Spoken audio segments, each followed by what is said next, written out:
السلام عليكم ومرحبا بكم في قناة موسى كيتشن. اليوم راح تشوفوا معايا طريقة تحضير العجينة تاع لي فون دو طاخت ولا تاع عجينة الصابلي المالحة بأسهل طريقة وتجي مقرمشة وطرية بزاف. تبعوا معايا الفيديو حتى التالي. هنا عندي كيلو تاع فرينة، انا استعملت كونتيتي كبيره، نتوما لا تبغوا تستعملوا كونتيتي صغيره راح تتبعوا القاعده اللي عطيتها لكم في الفيديو تاع لاباط فايتي. اللي مازال ما شافش الفيديو غادي نحط لكم في صندوق الوصف. استعليهم غير صغيره تاع ملح، رطل تاع مارغرين. من بعد نروحوا ندخلوا الزبده تاعنا مع الفرينه مليح مليح، يعني راح نبسوها حتى هذيك الزبده تدخل لنا كامل في الفرينه. من بعد ما نبسوها مليح راح نزيدوا عليها البيض. انا هنا ماشي مدارين ندير البيض، مدارين ندير غير الفرينه والزبده في رحبه، ومن بعد نلمهم بالماء. هاد الخطره بغيت نبدل شويه يعني غير في الوصفه. بغيت نجرب هذه تاع البيض كيفاش تجي، وصراحه جاتني عجينه طريه ومقرمشه ما شاء الله. ان شاء الله نتوما تاني تجربوا الوصفه.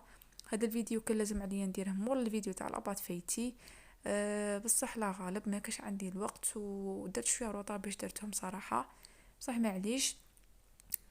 من بعد نزيدوهم هنايا الماء. شوفوا هنا الماء شغل، لا عفوا هنا غادي نزيد عليهم زوج حبات بيض.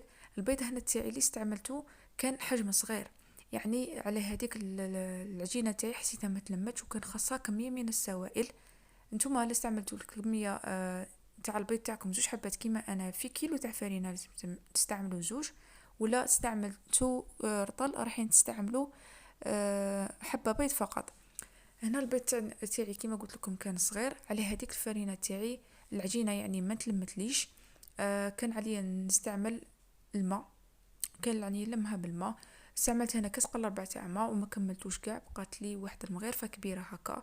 نتوما الا كان عندكم البيض تاعكم حجمه كبير وشتو العجينه تاعكم تلمت غير بالبيض، ما تزيدوا لها لا ما لا والو. وإلا خصها غير شويه ما زيد لها غير شويه برك قد ما تتلم، ماشي تجروها بزاف. هنا العجينه تاعكم تاع الصابلي لازم تلموها برك، ما تعجنوهاش، بالك وتعجنوها. عجينه تاع الصابلي جامي ولا تعجنوها. شوفوا هنايا كيفاش يجي القوام تاعها طري ما شاء الله، يجي طري يعني حتى الدرجه تاع صباعكم كي تهودوا تدخلوا في العجينه يهود تمتم. هنا العجينه تاعي بعد ما كملتها غادي نديرها في سيلوفان ونخليها تريح في الطاوله تاع العمل تاعي ولا فوق بوطاجي. ما دخلوش الفريجيدير. كما قلت لكم هنايا لميتها سقمتها مليح مانيش نعجن فيها. بعد نقسم هنا العجينه تاعي وقلت لكم نغطيها بالسيلوفان. هنا العجينه تاعي قسمتها اولا باش ما تغبنيش. ثانيا انا غادي نستعمل زوج تاع القبابش. واحد ديك شغل جاي اوفال والزاوج نديره ليكيش يكونوا شويه هكا مدورين شويه كبار عليهم. نتوما استعملوا اي قبابش كان عندكم. هنا الفيديو انا كنت نصور مانيش عارفه عليه لقطات راحوا لي، مش عارفه تليفوني ماله. هنا بعد ما كملت العجينه وخليتها تريح رايحين نقسموا العجينه هكا عشوائيا بالكوت بات الى هكا مربعات صغيره. من بعد نتوما تقلبوا هذوك العجينه تاعكم وتدخلوهم في ليمول هكا ديريكتومون، وتبداو تضغطوا عليهم تضغطوا.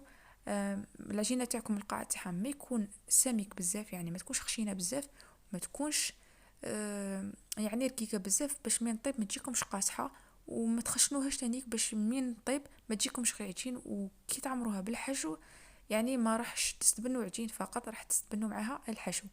من بعد ما نخليها لا تريح لا والو، دخلتها ديريكتومون للفور. انا قعدت لي واحد نص ساعه هكا، انتم على حسب الفور تاعكم. انا كنت منقصتها على الغاز.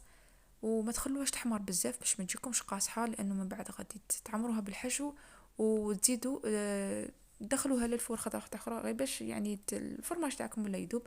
بعد ان شاء الله غادي ندير لكم طريقه تاع الحشو. راح نشارك معكم عده طرق ان شاء الله الا كتب ربي في رمضان ان شاء الله هذا كنا ملحيين. على هذيك انا درت لكم فيديو غير تاع لاباط هذه باش الفيديو ما يجيكمش طويل بزاف، يجيكم صامت. وهذا الفيديو ان شاء الله يكون نال اعجابكم، والوصفه ان شاء الله تجربوها لانه فعلا تستحق التجربه. نتلاقاو في فيديو جديد ان شاء الله، والسلام عليكم.